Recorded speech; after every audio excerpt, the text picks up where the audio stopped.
ఆరోగ్యం ఉన్న ప్రతి ఒక్కరికి కూడా కాసిన పాలు తీసుకోండి అంటారు. కానీ ఆ పాలే కల్తీ అవుతాయి అంటే, పోనీ పాలల్లో కల్తీ అంటే కాసిన నీళ్ళు ఎక్కువ పోస్తాం. అలా కాదు, అసలు పాలు కాని పాలు తయారు చేసేటటువంటిది ఇంతకుముందు హైదరాబాద్ లాంటి చోట చూసాం, ఇప్పుడు ఆంధ్రాకు కూడా పాకేసింది. తాజాగా జరిగిన ఒక విషయం బయటపడింది. పామాయిలు, ఉప్పు, మాల్టోడెక్సిన్ పౌడర్లను కలిపితే పాలైపోతాయట.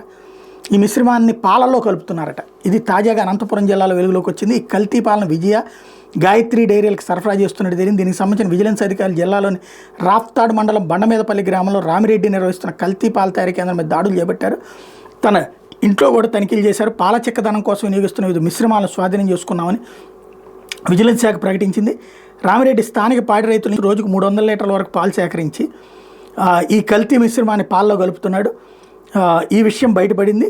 దీంతో ఈ కల్తీ పాల ద్వారా గ్యాస్ట్రిక్ క్యాన్సర్ లాంటి జబ్బులు కూడా వచ్చే ప్రమాదం ఉంది. కల్తీ పాల నమూనాలను పరీక్ష నిమిత్తం హైదరాబాద్లోని ల్యాబ్కు పంపించారు.